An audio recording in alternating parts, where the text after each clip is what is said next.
ओम शांति। जो त्रिमूर्ति का चित्र है उसके ऊपर लिखी हुई है कि मैं नाम रूप से न्यारा नहीं हूं।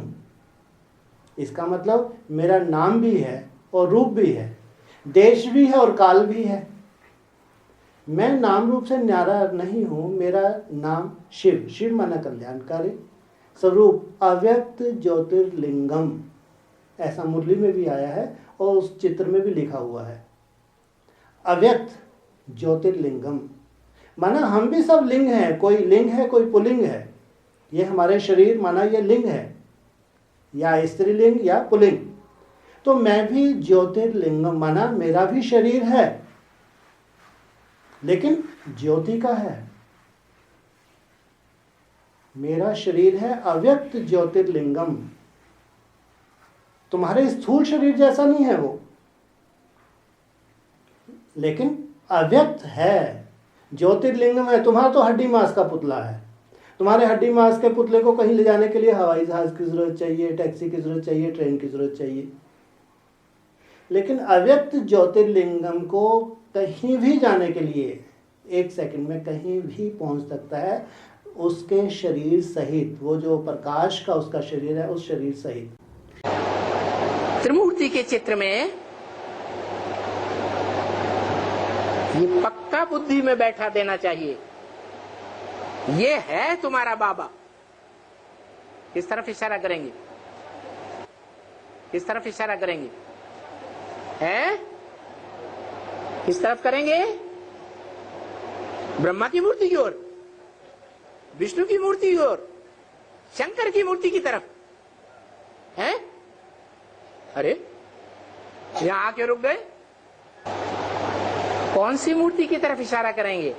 ये है तुम्हारा बाबा, है अव्यक्त मूर्ति।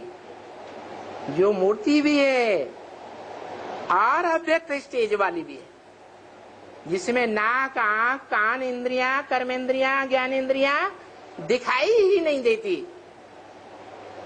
आंखों से जो दिखाई देता है वो है व्यक्त, और आंखों से जो दिखाई नहीं देता वो है अव्यक्त। जब से उसने जन्म लिया तब से लेके 5000 वर्ष तक, इसलिए मुरली में बोला लास्ट में वो सतो प्रधान बाप, मुरली का जिक्र है, उस सतो प्रधान बाप से फिर तुम्हारी सदगति होती है। सतो प्रधान बाप बोला है। परम धाम में कोई सतो प्रधानता की बात आती है? जहाँ केवल आत्मा ही है वहाँ काहे की सतो प्रधानता भाई? सतो प्रधानता रजो तमो ये सब होता है शरीर के साथ, 5 तत्वों के साथ।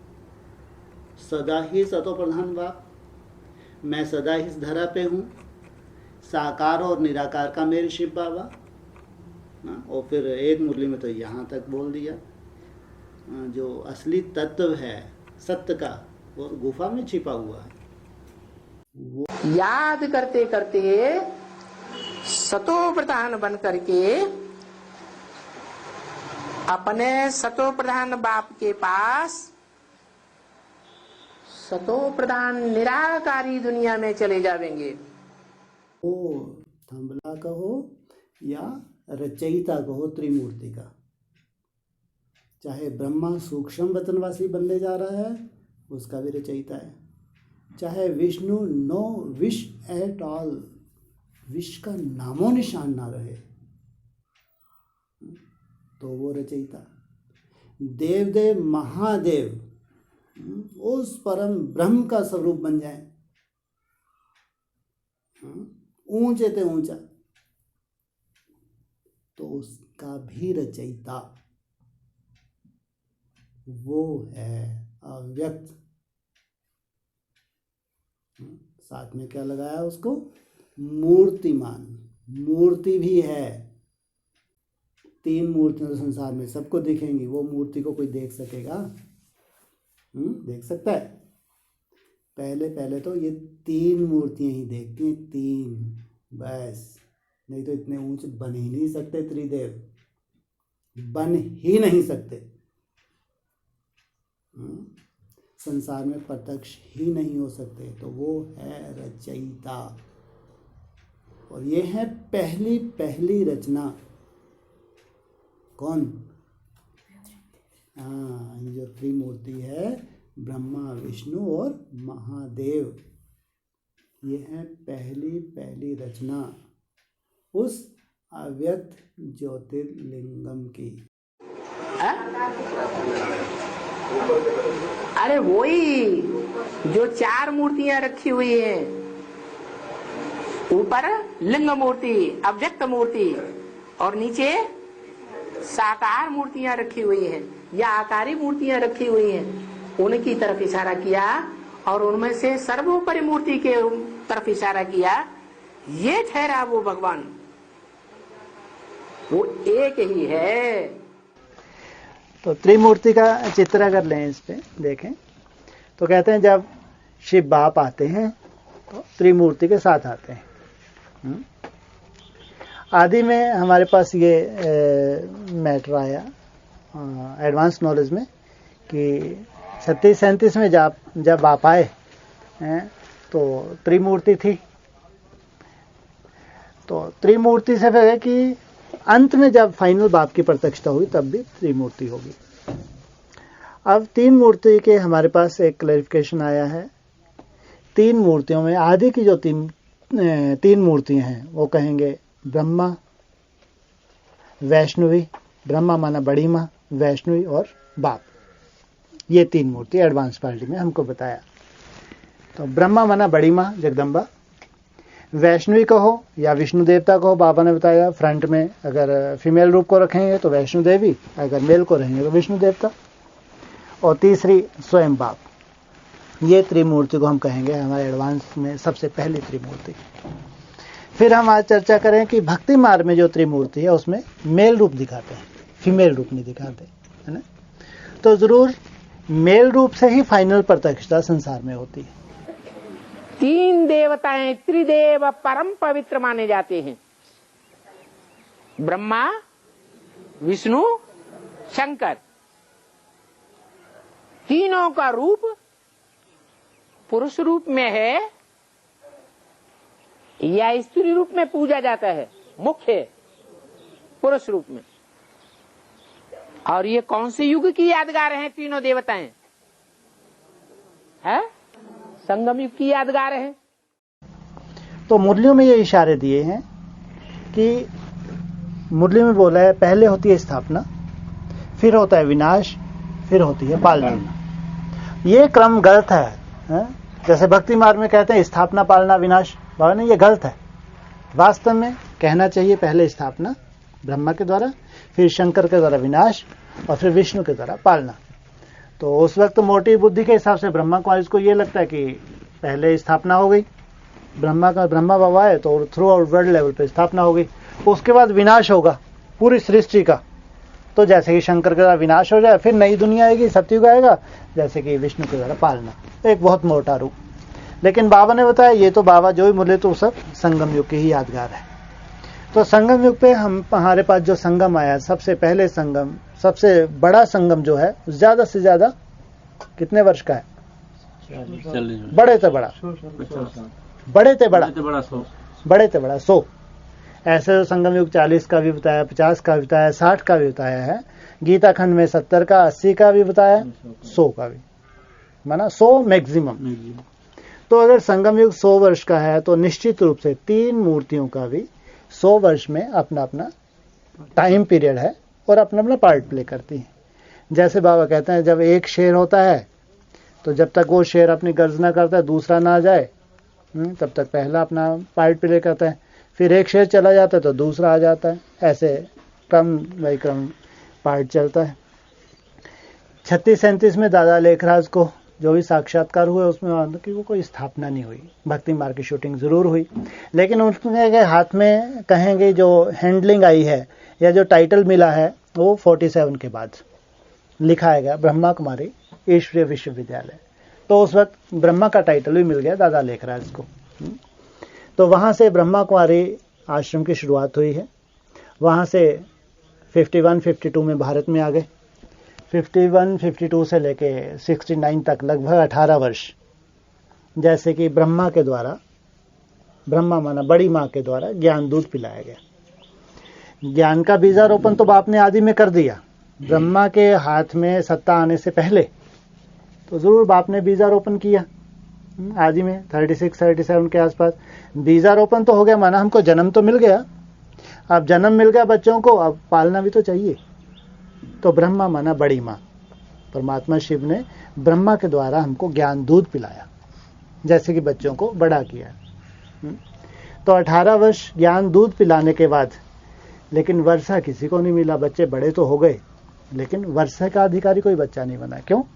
क्योंकि वर्षा देने के लिए तो बाप को फिर से आना पड़े। तो ब्रह्मा का पार्ट लगभग 33 वर्ष कहेंगे, यज्ञ के पूरे हो गए 69 में। तो सेकंड जो मूर्ति है राम बाप की, जो शंकर के नाम रूप से आगे चल के प्रत्यक्ष होती है, 69 में वो मूर्ति स्टेज पे आ जाती है। तो जब वो मूर्ति स्टेज पे आती है तो उससे पहले एक भविष्यवाणी हो जाती है 66 में ब्रह्मा कुमारी आश्रम पे, और थ्रू आउट उसके अनाउंसमेंट ब्रह्मा बाबा तो मिनिस्ट्री में भी पूरे गवर्नमेंट को भी कर देते हैं कि आने वाले 10 वर्षों में भारत में भ्रष्टाचार विकारों का अंत होगा, लक्ष्मी नारायण का राज आ जाएगा। तो 66 में ये भविष्यवाणी की, और ब्रह्मा बाबा ने गवर्नमेंट को भी लिख के दे दिया कि अगर ऐसा ना हो तो हमारी पूरी प्रॉपर्टी जब्त कर ली जाए। तो ये कहें कि बच्चा बुद्धि।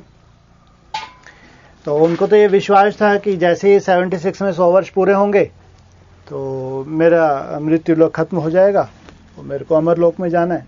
अमरलोक माना सतयुग, वहां मैं नारायण के रूप में प्रत्यक्ष होने वाला हूं, अपना ये निश्चय था उनको। लेकिन 69 में पहले ही शरीर छोड़ दिया। पहले तो 65 में मम्मा ने शरीर छोड़ दिया। ये बहुत बड़ा झटका था यज्ञ के लिए, क्योंकि मम्मा के लिए किसको उम्मीद नहीं थी कि शरीर छोड़ देगी, क्योंकि लिखा हुआ तो मुरली में तो ये आया था, बाबा भले चला जाए मम्मा अंत तक रहेगी। माना कारने अकारने अगर बाबा का शरीर छोड़ जाए तो चल जाएगा, लेकिन मम्मा को अंत तक रहना है। क्यों? क्योंकि इसको कृष्ण बच्चे को जन्म देना है। उस वक्त ये चर्चा थी ब्रह्मा कुमारी आश्रम पे कि लक्ष्मी ही कृष्ण बच्चे को जन्म देगी। तो उस सेंस में ये बोला गया था, जो भी संदेश मिले या बताया गया था कि मम्मा अंत तक रहेगी, बाबा भले चला जाए।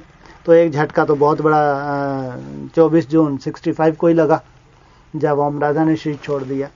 क्योंकि ब्रह्मा बाबा के तन में तो आ ही रहे थे, तो मुरलियों में कहो कि वो एक पार्ट चल ही रहा था, चलता रहा।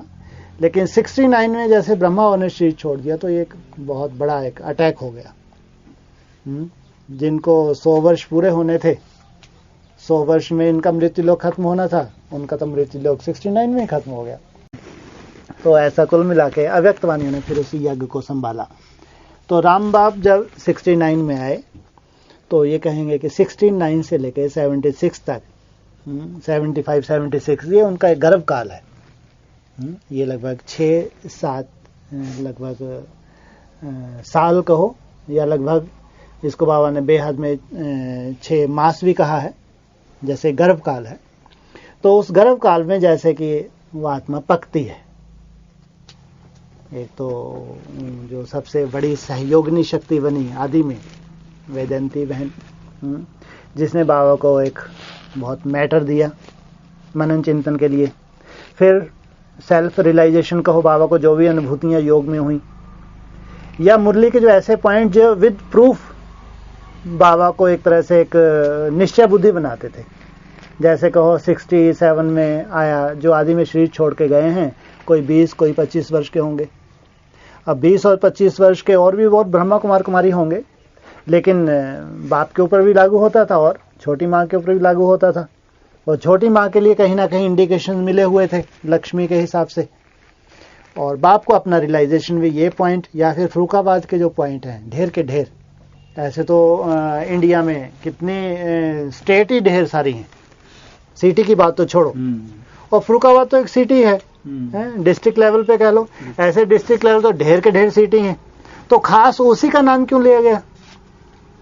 एक मुरली में हो चलो ठीक है, ढेर की ढेर मिले, कम से कई मुरलियों में बार बार फरुखाबाद का मालिक को सलाम करते हैं, या जो भी पॉइंट्स हैं।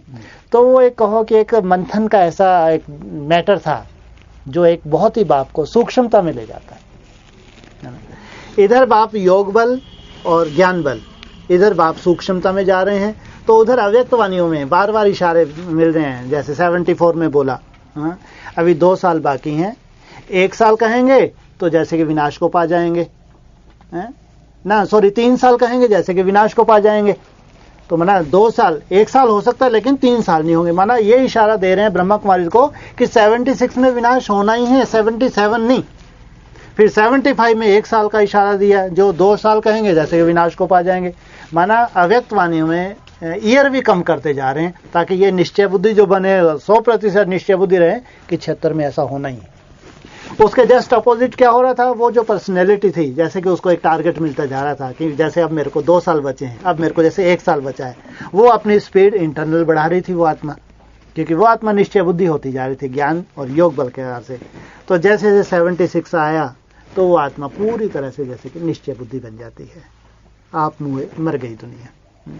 तो 76 की भविष्यवाणी थी 10 साल पहले, तो जैसे कि नारायण को स्वयं का साक्षात्कार और जो लक्ष्मी वाली आती है उसको अपना साक्षात्कार हो जाता है, जैसे कि ब्राह्मणों की दुनिया में एक स्थापना हो गई। और दूसरी तरफ चारों तरफ ब्राह्मणों की दुनिया में बहुत बड़ा विनाश हो गया कि जिन आत्माओं ने उस चीज को नहीं स्वीकारा, जैसे कि अनिश्चय बुद्धि विनिशंति, उनका माला में आज कोई नामो निशान नहीं। तो 76 में जब बाप प्रत्यक्ष होगा, वहां से एडवांस पार्टी की शुरुआत हुई है, क्योंकि ब्रह्मा के जैसे 30-33 वर्ष शुरू हुए, एक पार्ट खत्म हुआ और दूसरी मूर्ति का पार्ट शुरू। दूसरी मूर्ति राम बाप के रूप में, क्योंकि मुरली में बोला है कृष्ण बच्चे को राम बाप को कहा जाता है, तो राम बाप कहो या शिव बाबा कहो, बात एक ही है। तो शिव बाबा का प्रैक्टिकल पार्ट कहो 76 में हमारे सामने आया। तो ये कहो अव्यक्तवाणी में बोला बाप की प्रत्यक्षता वर्ष मनाओ, तो ब्रह्मा कुमारी ने मना तो लिया, 400 ढिंडोरा पीट लिया, लेकिन बाप कहीं देखा नहीं। आज भी निराकार शिव को तो खूब याद कर रही हैं, लेकिन निराकार शिव जिसमें स्तन में प्रवेश है उसका विरोध कर रही हैं। कितनी अजीब बात है। उसको तो खूब याद, दिन रात याद कर रहे हैं चारों तरफ, लेकिन वो जिस स्तन में प्रवेश है उसका विरोध कर रहे हैं। तो ये आधार बना उनका पूरा जैसे कि पदों का विनाश हो जाता है।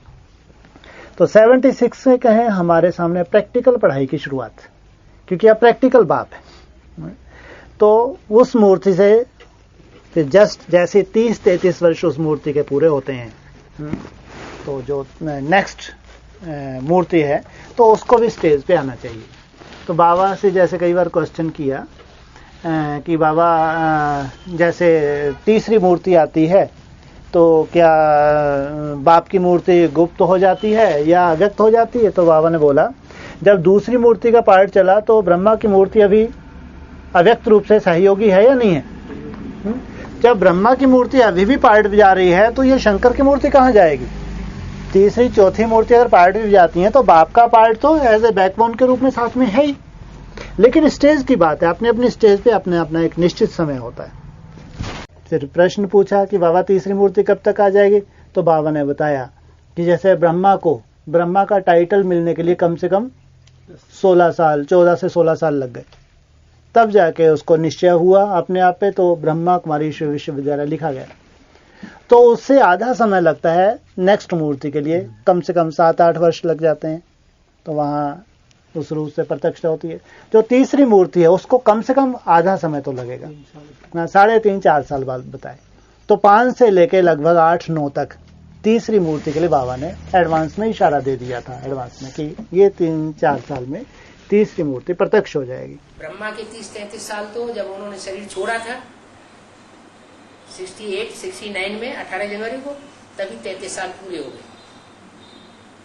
शंकर की तीसरी मूर्ति के 30-33 साल वो भी पूरे हो गए, माने 66-67 साल पूरे हो चुके। अब तीसरी मूर्ति को प्रत्यक्ष होने का थोड़ा अंतराल का टाइम रहा हुआ है, उसको भी 3-4 साल में प्रत्यक्ष होगा। और तीसरा मूर्ति से और भी कुछ होगा, माना प्रैक्टिकल कार्य, प्रैक्टिकल कार्य जो है वो विष्णु के द्वारा होता है, लेकिन ज्ञान तो वैष्णव संप्रदाय जो है वो अपने को बहुत स्वच्छ समझते हैं। कहते हैं कौन से संप्रदाय के? अरे हम वैष्णव संप्रदाय के हैं, हमारा खान पान रहन सहन सारा उच्च कोटि का है।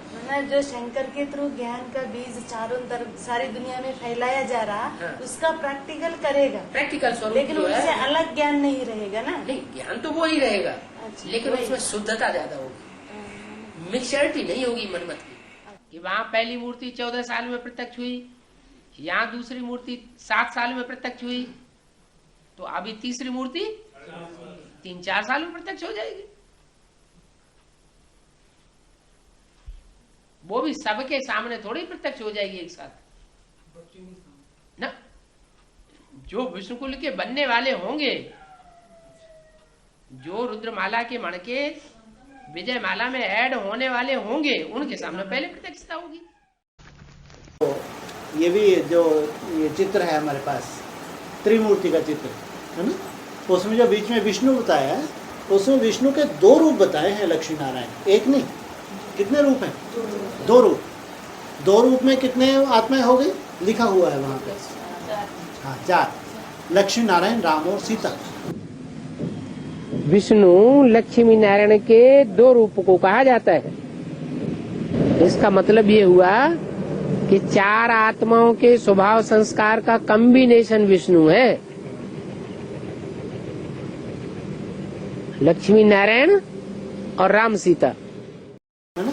तो पहले हम 2 मेल रूप को ले, जैसे यहाँ बात आ रही है, पहले स्थापना, फिर विनाश, फिर पालना। पालना के लिए वहाँ 2 रूप बताए हैं, राम और कृष्ण, राम और नारायण, है ना। अपन 2 रूपों को लेंगे, तो उसमें सत्युग में कौन सा रूप आता है? कृष्ण का हो या नारायण। त्रेता में कौन सा रूप आता है? राम का। जैसे कहते हैं जो शिव की सवारी होती है शंकर के ऊपर तीसरे नेत्र के रूप में, और शंकर बैल के ऊपर सवारी करता है, तो कहते हैं नंदी गण। गण माना समूह, कम से कम कितने हुए? 2 बैलों की जोड़ी। तो बात है राम और कृष्ण, ये जैसे कि 2 बैल हैं। जब खेती करते हैं तो बाप जैसे कि इनको कंट्रोल करता है, इनके द्वारा ज्ञान की खेती करते हैं। तो 98-99 में बाप का बड़ा बच्चा कृष्ण कहा है। तो उसके वो है 16 कला संपूर्ण। तो एक रामचंद्र का भी जिक्र हमारी मुरली में है कि राम फेल हो गया। पूरे ब्रह्मा कुमारी आश्रम थ्रू आउट वर्ल्ड लेवल पे कोई भी राम का वंशज बनना पसंद नहीं करता, कोई भी हाथ खड़ा नहीं करता। लेकिन राम बाप के हम वंशज हैं। फेलियर राम की बात वहां पे आती है कि मुरली में निगलेक्ट की है, तो इसलिए 14 कला कोई बनना ही नहीं चाहता। लेकिन भक्ति मार्ग में इतना पूजा हो रही है, वो 14 कला वाली हो रही है, राम बाप की नहीं हो रही। नहीं, रामचंद्र जो त्रेता में राज्य किया है,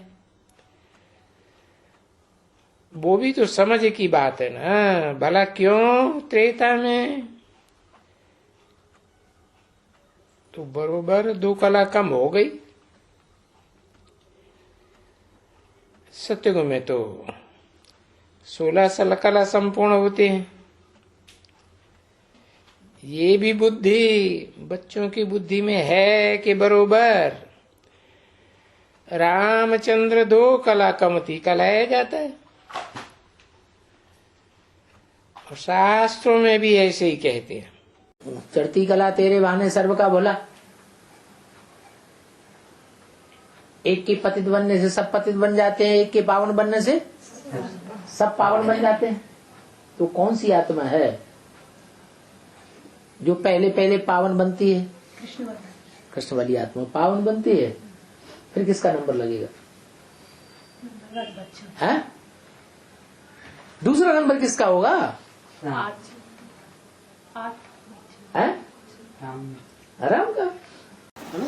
तो यही लिखा हुआ है, सत्युगी डिनाइस्टी की पालना ये लक्ष्मी नारायण के द्वारा, त्रेता युगी डिनाइस्टी की पालना राम और सीता के द्वारा। इसका मतलब ये संगम युग की शूटिंग की बात है।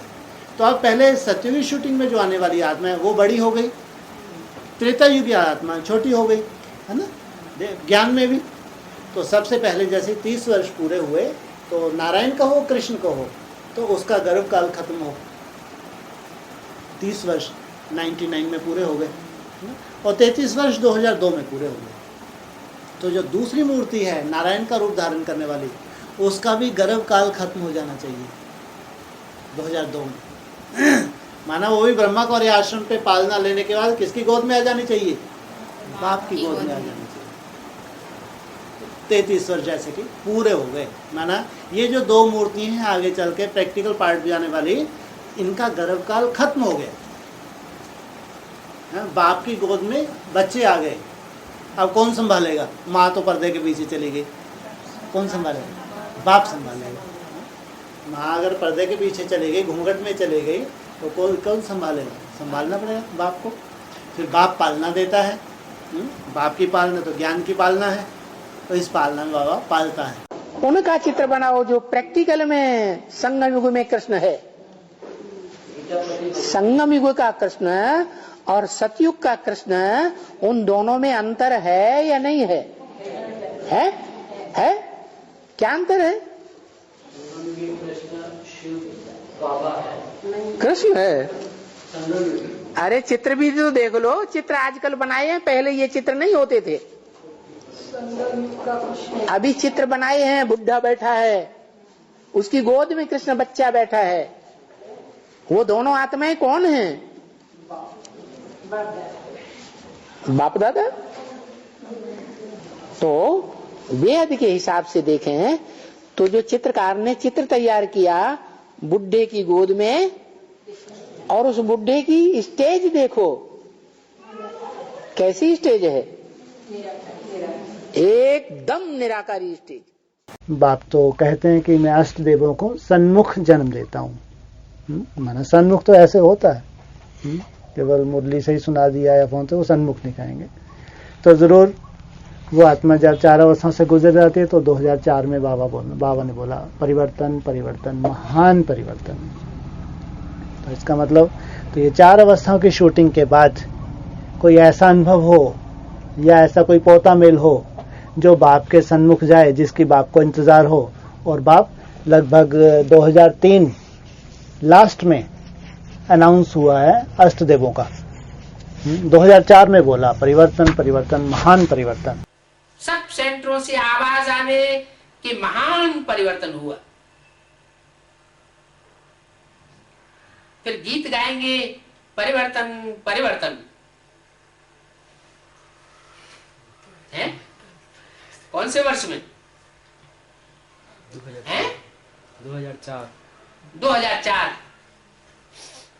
2004 के बाद या 2004 के अंत तक सब बोले परिवर्तन परिवर्तन।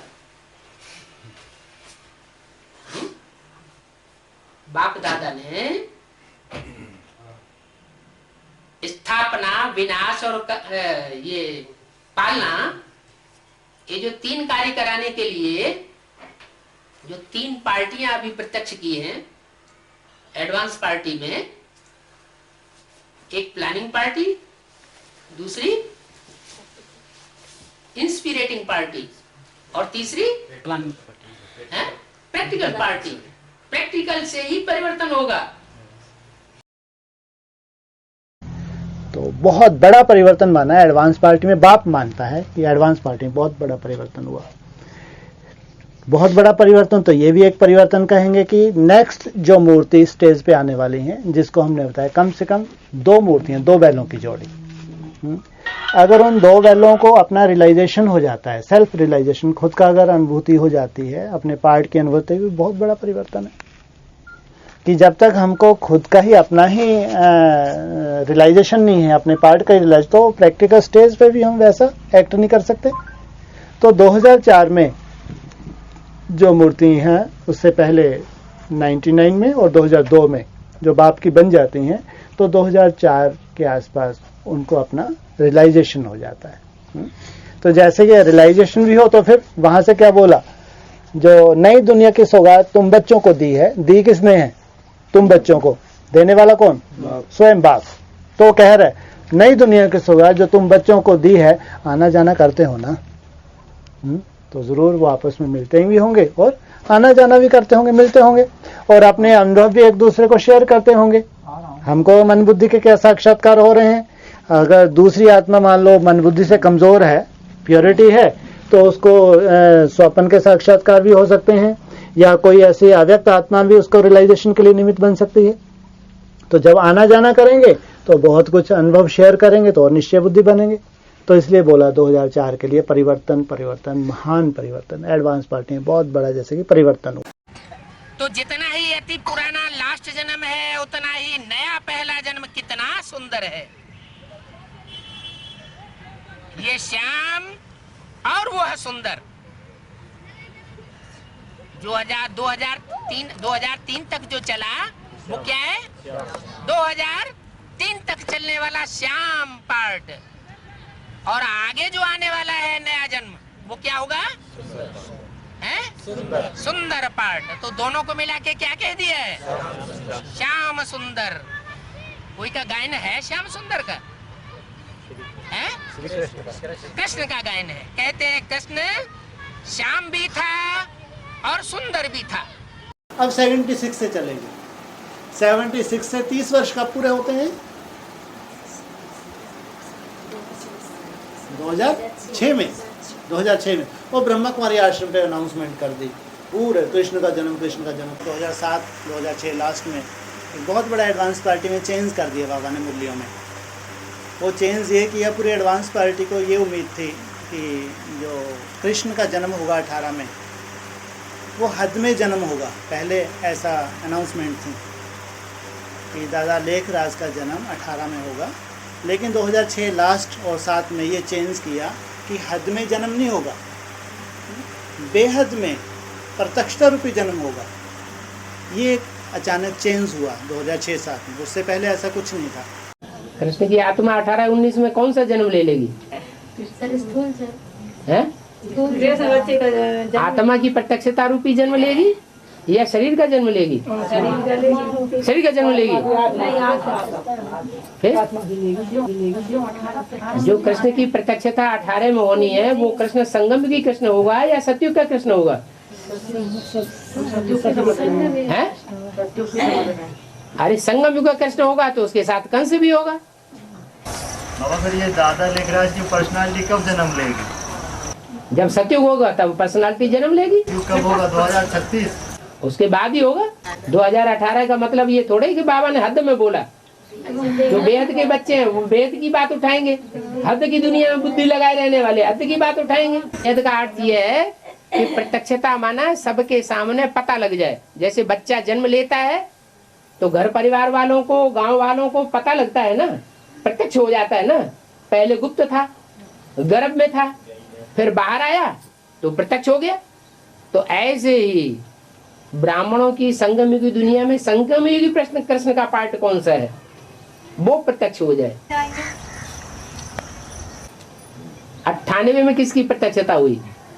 98 में जब 15 अगस्त स्वतंत्रता दिवस था और जन्माष्टमी का दिन था तो कौन से कृष्ण की प्रत्यक्षता हुई? द्वापर युग की शूटिंग पूरी हुई और संगम युग कृष्ण की प्रत्यक्षता हुई। वो पहला जन्म हुआ या दूसरा जन्म हुआ? पहला जन्म हुआ। राधा कृष्ण का जन्म सन 36 से पहले हो जाएगा? अभी तक तो ये सब लोग यही समझ के बैठे हैं ना कि स्कूल में जन्म। देह अभिमानी बात पकड़ेंगे। जिस कृष्ण का कोई गायन ही नहीं है संसार में उसकी बात क्यों पकड़ना? लेकिन बाबा एडवांस में तो अभी ये सब के समझ रहे हैं सभी लोग। 2018 में राधा माने दुनिया जो समझती है वही समझना चाहिए। माना शंकर का पार्ट समाप्त। बाबा ने मुरलियों में भी बोल दिया, कई मुरलियों में बोला कि शंकर के 30 वर्ष पूरे हुए 2006 में शंकर का पार्ट समाप्त। माना शंकर को जो अपना कार्य करना था वो कार्य कर दिया। शंकर का पार्ट तो विनाश का है ना, पदों का विनाश ये अलग बात, सबसे बड़ा कार्य तो भगवान का है ना, बुराइयों का विनाश। कम से कोई आत्मा ऐसी तो होगी जिसके अंदर से बुराइयों का विनाश करे। सबसे पहले जिसका प्रत्यक्षता रूपी जन्म होना है सबसे पहले तो उसकी गंदगी साफ करेगा ना बाप। या सबकी 4.5 लाख की एक साथ गंदगी साफ करेगा। तो शंकर का पार्ट समाप्त माना शंकर ने जो गंदगी की एक निश्चित स्टेज साफ करनी थी वो 2006 तक साफ कर दी ताकि बच्चा परिवार में प्रत्यक्ष हो। कृष्ण बच्चा बहुत सुंदर है या बहुत गंदा है? सुंदर है। जब तक उसके अंदर का कचरा खत्म ना हो परिवार में भी उसकी प्रत्यक्षता हो नहीं सकती। सुंदर बच्चा है। तो कहेंगे शंकर का पार्ट जो 30 वर्ष का बताया 76 से 76 से तो ये को अपने पूरी तरह अपने होशो हवास में अपने रियलाइजेशन में पूरी तरह बाप था। तो रियलाइजेशन में पार्ट में गया 2006 तक 30 वर्ष और 33 वर्ष कब पूरे हो जाते हैं? 2009 में। 2009 में तो पूरी तरह से फल पक गया, उसको झाड़ से अलग कर दिया। ये भी बाप की ड्यूटी बताऊँ। कहाँ तो इतना गहरा संबंध बाप और बच्चे का जन्म जन्मांतर का संबंध। कितना बड़ा मोड़ आ गया ये बीच में। झाड़ को पकने के बाद फल से अलग होना पड़ रहा है। कितनी एक बड़ा ये बीच में कहो एक अजीब सीन। मुरलियों में भी बोला है, सबसे पहले कौन बिछड़ता है? सबसे पहले कृष्ण बच्चा बिछड़ता है और सबसे जास्ती बिछड़ता है। और सबसे पहले कौन मिलता है? कृष्ण बच्चा। वही सबसे पहले बिछड़ता है और सबसे पहले मिलता भी वही है। मुरली का पॉइंट है, तुम सबसे पहले बिछड़े हो, सबसे जास्ती बिछड़े हो। देखो कितनी अजीब ड्रामा है। जो सबसे प्यारा बच्चा उसको सबसे पहले अलग कर दिया अपने से। तो ये सजा नहीं है, बच्चे के लिए सजा नहीं है। हाँ, बाप के लिए तो सजा नहीं हो, त्रिकालदर्शी है, उसको ढेर बच्चे हैं। बच्चे के लिए तो सजा है नहीं, नहीं सजा नहीं, बहुत बड़ी सजा। जिस बच्चे को इतनी मुश्किल से बाप मिला हो, उस बाप ने इतना अच्छा से उसको पाला हो, इतनी अच्छी पालना दी हो, उससे अलग होना पड़े, बहुत बड़ी सजा है।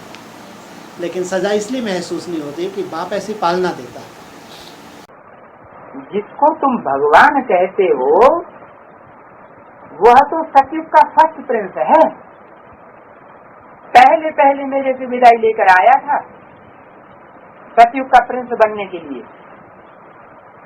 उसके बाद औरों ने विदाई ली है मेरे से। विदाई कहाँ ली जाती है? विदाई लेकर आना कहाँ से होता है? परम धाम से। निराकारी दुनिया में बिंदु बिंदु आत्माएं वहाँ विदाई लेती हैं, फिर विदाई लेकर के आती हैं। वहाँ की बात है। तो संगम की किस समय की बात है?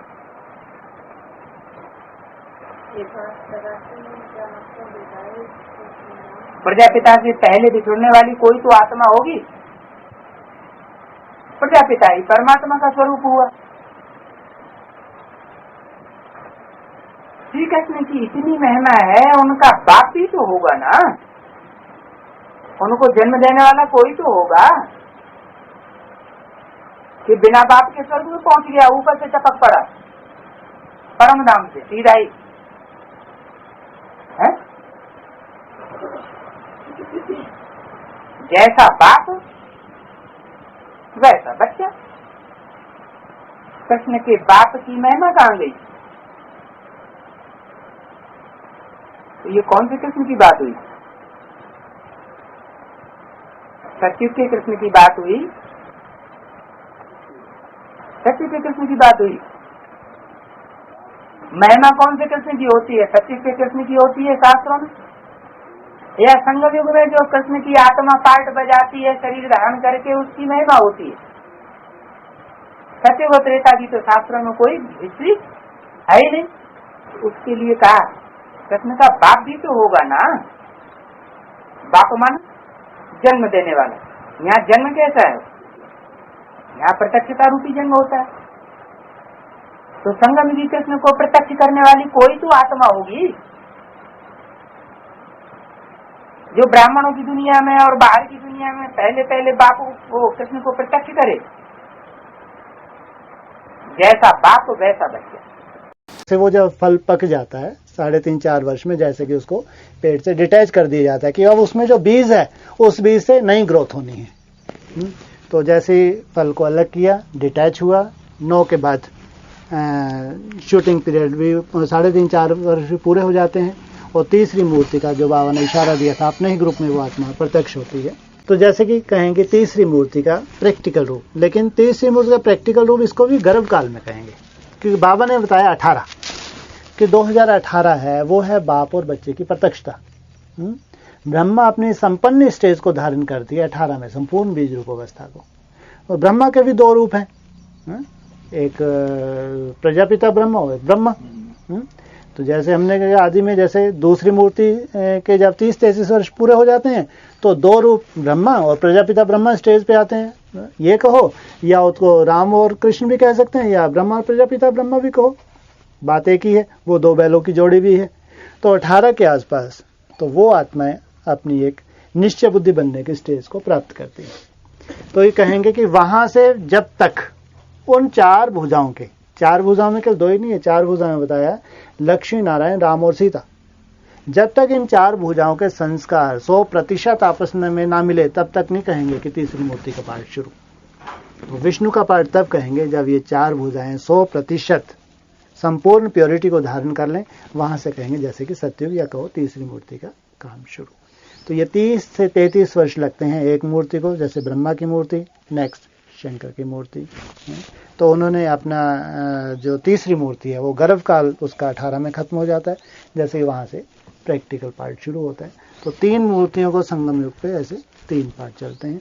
जब फाइनल ये 3 मूर्तियां फाइनल स्टेज पे होंगी तब कहेंगे क्या बाबा कहते हैं जो सूत्र, हाँ त्रिमूर्ति शिव जयंती भी कहो, या जो ज्ञान का जो सूत्र है जो ये जनेऊ में है, हाँ तो इनके तीनों के संस्कार मिल जाना है ना, वहां से कहेंगे फाइनल प्रत्यक्षता की शुरुआत। जब तक ये 3 जो मुख्य ब्राह्मण हैं इनके संस्कार ना मिले तब तक बाप की प्रत्यक्षता भी नहीं कहेंगे। 18 में ये भी नंबरवार अपने अपने संपन्न स्टेज को धारण करते हैं, इसलिए 18 को भी बाबा ने गर्भ काल बताया, ये नहीं बताया कि पूरी एडवांस पार्टी के सामने। तो होता है कि 7-8 आत्माएं जो हैं मुख्य उनके सामने बच्चे की प्रत्यक्षता होती है, वहां से शुरुआत होती है 1-1 की, धीरे धीरे उसका रूप बड़ा होता है। तो आगे चल गए पूरी एडवांस पार्टी या के ब्राह्मण परिवार ब्रह्मा कुमारी और थ्रू आउट वर्ल्ड लेवल पे बाप की प्रत्यक्षता हो। क्या कि 2018 ऐसा टाइम है जहां नरक की दुनिया के बीच स्वर्ग का छोटा सा सैंपल तैयार होगा। दुनिया उसको देख नहीं सकेगी, लेकिन जो बाप के राजयोगी बच्चे हैं वो बैकुंठ में पैदा होने वाले कृष्ण को देखेंगे, सब नहीं देखेंगे। यही तो बताया। त्रिमूर्ति के चित्र में एक लेफ्ट तरफ है गोला, एक राइट तरफ, एक विष्णु रूप के नीचे दिखा है।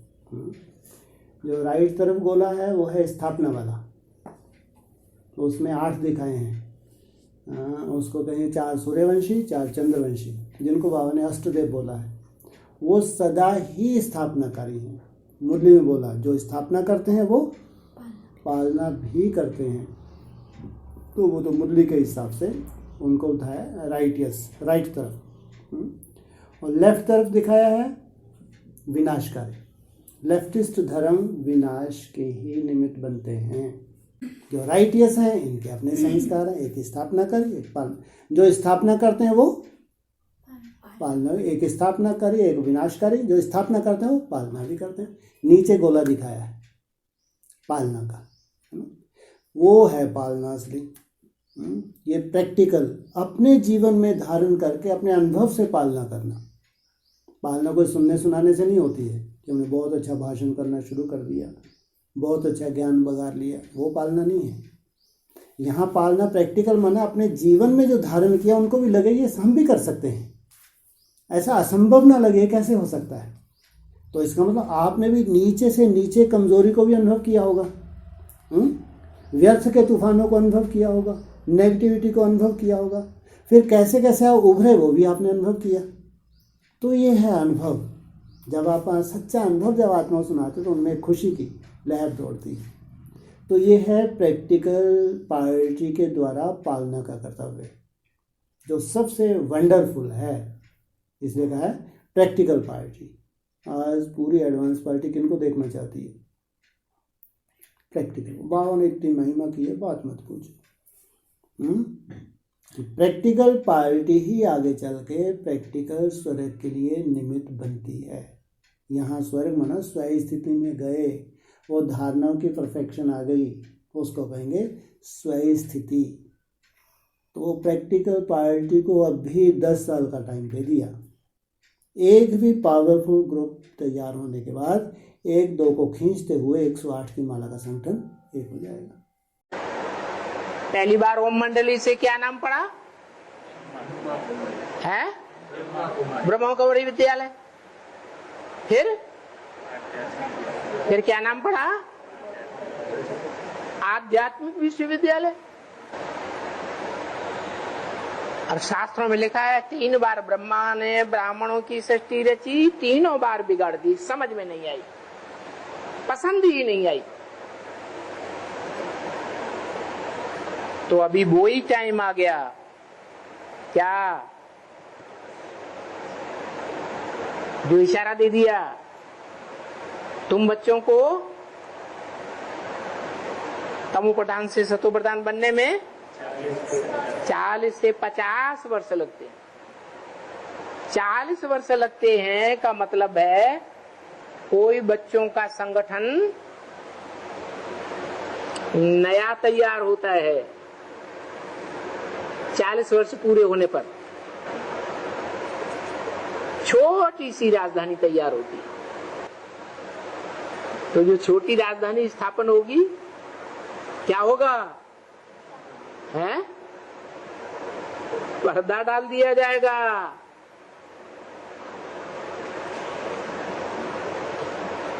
वो नई राजधानी की स्थापना का कार्य सबको नजर नहीं आएगा। 10 साल का टाइम और दे दिया 40 से 50 वर्ष माने 10 साल पूरे होते होते वो छोटी सी राजधानी कंप्लीट राजधानी का रूप धारण कर लेगी। 8 से कितने 108 का संगठन बन जाएगा।